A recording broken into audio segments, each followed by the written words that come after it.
Training అంతా అయిపోయిన తర్వాత ఫస్ట్ అపాయింట్మెంట్ ఎక్కడ తీసుకున్నారు మీరు? ఎక్కడ ఇచ్చారు మీకు? సో నా first posting sir Jammu Kashmir sir. Jammu Kashmir. First posting అక్కడ వచ్చింది. ఎప్పుడైనా వెళ్ళారా మీరు? అంతకు ముందు నేను ఎప్పుడు వెళ్ళలేదు. నాకు ఎలాంటి ఎక్స్పీరియన్స్ లేవు. వినడమే కానీ మ్యాప్ లో చూడడం, ఐస్ అంటే చూడడమే కానీ నేను ఎప్పుడు ముట్టుకొని కూడా ముట్టుకోలేదు. కానీ ఫస్ట్ పోస్టింగ్ నాకు 2017 లో వచ్చింది జమ్మూ కాశ్మీర్. లైఫ్ లో ఒక బెస్ట్ ఎక్స్పీరియన్స్ అన్నమాట అది. ఎక్కడైతే మా పోస్టింగ్ లొకేషన్ ఉందో ఆ లొకేషన్ కి వెళ్ళడానికి నేను ఈ రోజు ఐస్ చూడలేదు. కానీ ఆ లొకేషన్ మాకు వెళ్ళడానికి ఎండింగ్ ప్లేస్ నుంచి ఎక్కడైతే లాస్ట్ స్టాప్ ఉంటుందో వెహికల్ లాస్ట్ స్టాప్, అక్కడ నుంచి వెళ్ళాలి అంటే మినిమం ఒక 6 to 7 hours నడుచుకుంటా వెళ్లాల్సి వస్తుంది అనమాట. 6 to 7 hours నడుచుకుంటా కొండల్లో విత్ బర్ఫ్.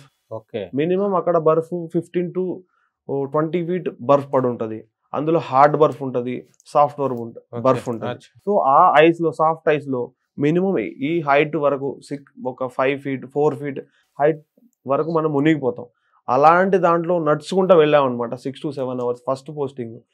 సో దాంతో పాటు మన వెయిట్ కూడా ఉంటది. మనం ఏ వెయిట్ లేకుండా అనలేదు. మన లగేజెస్, మన పర్సనల్ ఐటమ్స్ కూడా ఉంటాయి.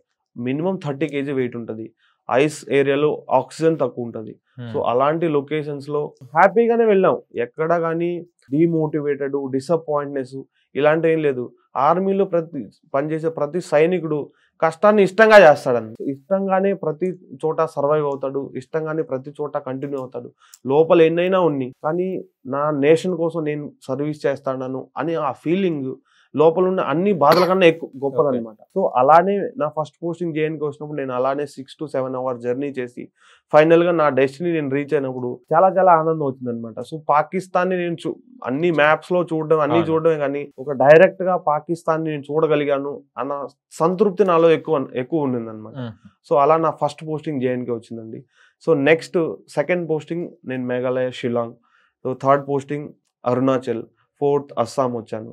సో ఇలా నేను నార్త్ ఈస్ట్ స్టేట్స్ కట్ చేశాను అనమాట. మ్యాక్సిమం నార్త్ ఈస్ట్ స్టేట్స్, మన అరుణాచల్ బార్డర్ కానీ, జమ్మూ అండ్ కాశ్మీర్ బార్డర్ కానీ, భూటాన్ బార్డర్ కానీ.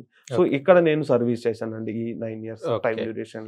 ఏ బార్డర్ మీకు చాలా డిఫికల్ట్ అనిపించింది? ఏ బార్డర్ దగ్గర చాలా అంటే కొన్ని ఉంటాయి కదా, అన్ని బార్డర్స్ ఒకటే ఉంటాయి కానీ అందులో చాలా డిఫికల్ట్ అయిన బార్డర్? డిఫికల్ట్ అంటే 101% difficult border Jammu and Kashmir అండి. సో ఎందుకు అక్కడ డిఫికల్ట్ అంటామంటే ఈ రోజు ఈ క్షణం మనం ప్రాణాలతో ఉన్నామా, నెక్స్ట్ క్షణం ఉంటామా లేదా అనే సిచ్యువేషన్ అక్కడ. రిమైనింగ్ బార్డర్స్ తో కంపేర్ చేసుకో ఏ సిచ్యువేషన్ లో ఏ టైంలో ఎక్కడి నుంచి ఫైర్ అవుతుందో తెలియదు, మనం ఏ క్షణంలో ఎక్కడ ఉంటామో తెలియదు. 24/7 మనం విత్ సెక్యూరిటీతోనే ఉండాల్సి వస్తుంది అనమాట. మనం తీసుకునే హెల్మెట్స్ కానీ, బీపీజీస్ కానీ, బుల్లెట్ ప్రూఫ్ జాకెట్స్ కానీ 24/7 మనం వాటిలోనే ఉండాల్సి వస్తుంది. ఎక్సెప్టెడ్ మన పర్సనల్ టైంలో తప్ప రిమైనింగ్ అన్ని టైమ్స్ లో మనం బయట మనం మూవ్మెంట్ చేస్తున్నామంటే ఫుల్లీ సేఫ్ అండ్ సెక్యూర్గా ఉండాల్సి వస్తుంది అనమాట. సో అలాంటి బోర్డర్, డిఫికల్ట్ బోర్డర్ ఏదైనా ఉందంటే జేఎన్కేని. మనం ప్రతి న్యూస్లోనూ చూస్తుంటాం 90% జమ్మూ కాశ్మీర్లో ఇలా అటాక్ జరిగింది, ఇలా ఫైర్ ఇన్సిడెంట్ జరిగింది, ఇలా ఉగ్రవాదులు కాల్పులు జరిపారు. ఈ సిచ్యువేషన్స్ అన్ని ఆ బోర్డర్లోనే చూస్తాం అనమాట. సో అలాంటి బోర్డర్ నా ఫస్ట్ బోర్డర్ అనమాట అది. కానీ హ్యాపీ, ఫస్ట్ చేసిన చోటే హార్డ్గా వర్క్ చేశాను. సో కాబట్టి రిమైనింగ్ బోర్డర్స్ లో నేను వెళ్ళినప్పుడు నాకు అసలు దాంతో కంపేర్ చేస్తే జీరో. ఈ బోర్డర్స్ లో అంతా మనకు అంత డిఫికల్టీస్ ఉండవు. కానీ ప్రతి సైనికుడు సార్ మనం ఒకటే యుద్ధం చేస్తాం అనుకుంటాం.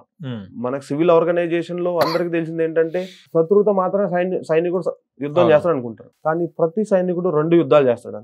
ఏంటండి అది? ఫస్ట్ ఏంటంటే క్లైమేట్ తో యుద్ధం చేస్తాడు. సో ఆ క్లైమేట్ తో యుద్ధం చేసే, క్లైమేట్ తో జయించిన తర్వాతనే శత్రువుతో యుద్ధం చేస్తాడు. సో మనకి ఏదైతే జేఎన్కే బార్డర్స్ ఉన్నాయో అక్కడ ఉండే లొకేషన్స్ లో ఉండే మనం వాతావరణంతో ఎక్కువ యుద్ధం చేయాల్సి ఉంటుంది.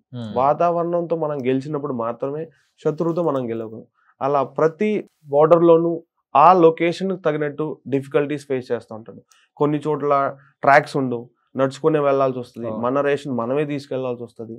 సో కొన్ని చోట యాక్సెస్ ఈజీగా ఉంటుంది, కానీ ఆ యాక్సెస్ ఈజీగా ఉండే యాక్సెస్ కూడా కొండలు మధ్యలో రావటం, అక్కడ వెహికల్స్ పడిపోవడం, ఇలాంటి సిచ్యువేషన్స్ ఉంటాయన్నమాట.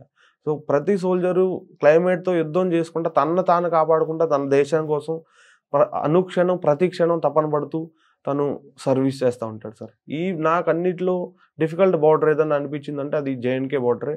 సో అక్కడ ఐస్తో మేము ఫస్ట్ యుద్ధం చేస్తాం. సో దెన్ శత్రువులతో యుద్ధం చేస్తాం అనమాట. సో ఆ బోర్డర్ నాకు డిఫికల్ట్ గా అనిపిస్తుంది. అంటే మీరు ఇన్ని ఇయర్స్ లో ఎవరైనా మీ ముందు కళ్ళ అంటే ఫైరింగ్ లో కానీ ఏమైనా చనిపోవడం కానీ అలాంటివి జరిగినాయండి? సో ఇన్సిడెంట్స్ అనేవి చూస్తానే ఉంటాం.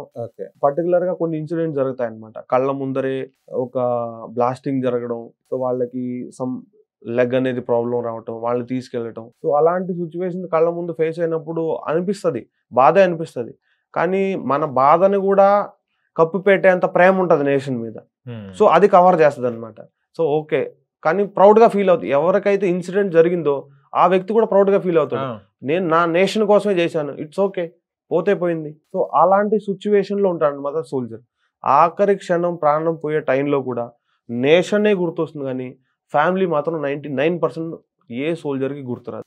అలాంటి ఇన్సిడెంట్స్ మేము చూసాం, మా కళ్ళ ముందరే జరిగిన ఇన్సిడెంట్స్ అనమాట అవి. వాళ్ళు ఆఖరి టైంలో కూడా ఒకటే మాట అంటారు. ఏ వ్యక్తికి అయితే ఇన్సిడెంట్ జరిగిందో ఆ వ్యక్తి ఒకటే మాట అంటాడు, తన ఫ్యామిలీ గురించి అసలు మాట్లాడు అనమాట. ఆ సిచ్యువేషన్ లో ఉండే తన పక్కన సోల్జర్ ఎలా ఉన్నాడు, సో ఆ ఫైనల్ సిచ్యువేషన్ మనదా వాళ్ళదా విన్నింగ్ సిచ్యువేషన్, ఆ సిచ్యువేషన్ గురించి మాట్లాడతాడు. కానీ ఏ సోల్జర్ నా ఫ్యామిలీ ఎలా ఉంది, నా పిల్లలు ఎలా ఉన్నారు, వాళ్ళని చూడండి, వీళ్ళని చూడండి, అలాంటి థాట్ కూడా సోల్జర్ కి రాదనమాట. సో అలాంటి ఇన్సిడెంట్స్ కూడా జరిగాయి అనమాట. చాలా ధైర్యం ఉండాలి కదా.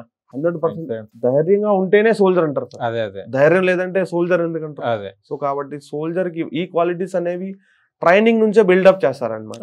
ఒక సాధారణ వ్యక్తి ఒక సోల్జర్ గా ఎదిగి తన ప్రాణాలను కూడా లెక్క చేయకుండా తను సర్వీస్ చేయాలంటే ఆ దానికి సంబంధించిన ట్రైనింగ్స్ అనేవి 0 స్టేజ్ నుంచి మనకి అలా మోటివేట్ చేసుకున్నా మన నేషన్ గురించి మనకి ప్రౌడ్గా చెప్పడం, చూపించడం, సో ఇవన్నీ మనిషిని మారుస్తాయి అన్నమాట. నేను నా దేశం కోసం పనిచేయాలి, నా దేశం కోసం నేను ప్రాణాలైనా ఇవ్వడానికి నేను సిద్ధంగా ఉంటాను అనే ఒక గొప్ప ఉన్నారు అంటే అది సోల్జర్ మాత్రం. సోల్జర్. మీ ఫ్యామిలీతో మాట్లాడడం ఇవన్నీ కనెక్షన్ అంటే మీరు ఇప్పటిదాకా అన్నారు అసలు చాలా దూరం వెళ్ళాలి ప్రాంతాలకు అంటారు కదా, ఫ్యామిలీస్ తో మాట్లాడాలంటే అది ఎట్లా పాసిబుల్ అవుతుంది? పాసిబిలిటీ ఫ్యామిలీస్ తో మాట్లాడాలి అంటే సార్ అవి లొకేషన్స్ వైజ్, ఎక్కడైతే మాకు నెట్వర్క్స్ ఉండవు ఆ లొకేషన్స్ లో మాకు టెలిఫోన్ యాక్సెస్ ఉంటుంది. సో టెలిఫోన్ యాక్సెస్ ద్వారా మినిమం 10 to 15 minutes కానీ, వీక్లీ వన్స్ కానీ, లేదా 10 days వన్స్ కానీ, ఇన్ కేస్ ఆఫ్ ఎమర్జెన్సీ ఉంటే 1 or 2 days తర్వాత కానీ, అలా ఇప్పుడు ఎక్కడున్న కమ్యూనికేషన్ అనేది ఉంటుంది. కానీ దానికి టైం పడుతుంది అనమాట. 1 week లో ఒకసారి మాట్లాడడం కానీ, 10 days లో ఒకసారి మాట్లాడడం కానీ అలా ఉంటుంది. ఎక్కడున్నా మాట్లాడచ్చు 99% ఇప్పుడుండే సిచ్యువేషన్స్ లో.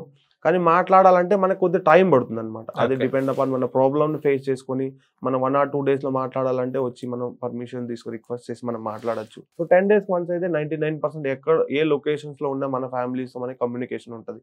ఇంత ముందున్న పరిస్థితుల్లో లేదు, కానీ ఇప్పుడైతే 100% ఆ కమ్యూనికేషన్ ఉంది, మాట్లాడచ్చు.